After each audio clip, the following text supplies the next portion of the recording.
please understand that listening to the contents of this audio podcast is not a substitute for actual legal advice. No attorney-client relationship or privilege is created by listening to this audio or the contents thereof. You had, I think that wraps that up for prenuptials. You had wanted to discuss, we were going to talk about custody agreements surrounding pets. Yes. Tell me about it, please. It's an interesting case. Okay. I had a case very recently that involved a request to make custody orders involving a dog. And in the pleadings, where one of the parties was asking for the custody agreement to be, to be issued for the dog, the other party was saying no because it's separate property. The problem with calling a dog separate property is that there was this new law. It was passed on September 27th of 2018.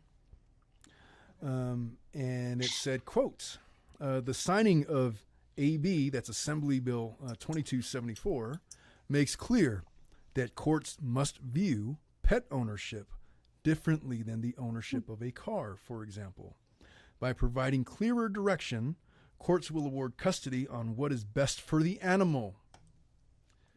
So what does that mean? It literally means that they're going to treat your dog or your pet or your bird or hamster as a child.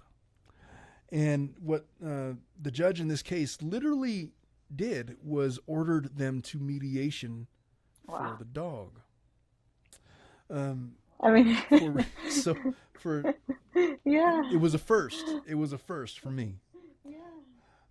So anyway, let's talk about why the argument that the dog was separate property is moot. There's a couple of reasons by that. There's actually a case. It's a 1990 case. It was marriage of something, but basically it was this presumption, and this is where kind of AB 2254 or 2274 comes from. Way back in 1990, there was a case that came out that said that there are certain items of property that should not be treated as, there should be a presumption or a mechanism for informal transmutation. Like, for example, obviously a house requires a formal transmutation, meaning something in writing, indicating that we're moving this from one characterization of property to another. Or like, for example, a car or something else. But there was a recognition in 1990 that there are certain items of property that should be granted informal transmutation. And one of the items of contemplation was pets. You could still divide it as if it was community property. Yeah, sure you could. But because there was not a law or statute that said that you could divide them as children, basically. So this idea kind of comes from that. So if an attorney tries to label a dog as separate property because it was purchased 3 days prior to the marriage, that doesn't fly for a couple of reasons. Because of informal transmutation, whereby community funds were used in the care and grooming and upbringing and well-being of the pets, that would have transmuted it informally anyway, even though it was not through a writing. And secondly, what this new bill makes fundamentally clear, in California at least, is that we're essentially going to do what's best for the animal. And then they go on to reason. Jerry Brown was governor at the time. And what he said was California courts have been empowered in cases of marital dissolution or separation. It says previously, California law generally required that courts divide all community property acquired during marriage, blah, blah, blah. AB 2274 amends the family code to differentiate companion animals. And by companion animals, they don't mean like a service dog. They just literally mean a pet. From these other types of marital assets. Under the new law, which goes into effect on January 1, 2019, courts will also be allowed to create shared custody agreements for companion animals, as well as to enter an order requiring a party to care for the animal prior to the determination of ownership. So there is a way to divide for equalization purposes. the pet as property. Like, for example, if it's a $5,000 dog, or that's like the going rate for it, and one party wants to keep it, then you could literally divide the value of it and work it into an equalization payment for other assets.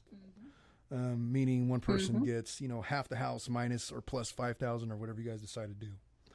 I don't want to run off on a tangent on that, but the courts literally nowadays, they will send you guys to mediation, and you'll sit in a mediator as if this dog is a child, or your pet is a child, and they'll figure out, okay, well, you get to keep them every other weekend or on Mondays and Wednesdays, and but you'll have this shared custody agreement for the pets. It is a thing in California. I don't know how to feel about it. I just know that it's the law. What do you think about that? Well, I think you're reading that article from the Animal Legal Defense Fund, right? I literally just called you ma'am. I've been saying that all day. Yes, that's the one that I'm reading. Well, okay. I actually follow them from my days in law school that I did a lot of animal law stuff. So, I mean, I like it. I can see how you can get a little bit crazy or weird in family law court. And I mean, the courts are already backed up with a lot of work, and then adding also the agreements for the pets, it can get crazier. But I don't know. I mean, I think it depends a lot on how the family views that animal. Some people, like you said, are going to be okay with getting some sort of payment and you take it because they view it more as property. But for the people that do view it as a family member, I think it's good to have this option because, I mean, I've seen people that treat their animals as family. Yeah, I mean, I don't know if you have pets. I have a few dogs. I was talking to my staff earlier, and they were talking about what they would do if they were in this situation. They would 100% want custody of their dogs. And then they asked me, like, what I would say is, like, oh, I really don't give a shit. You can keep the dog if you want, but you're not keeping this one, People get attachments to pets. And they're like family members, and they're with you for years.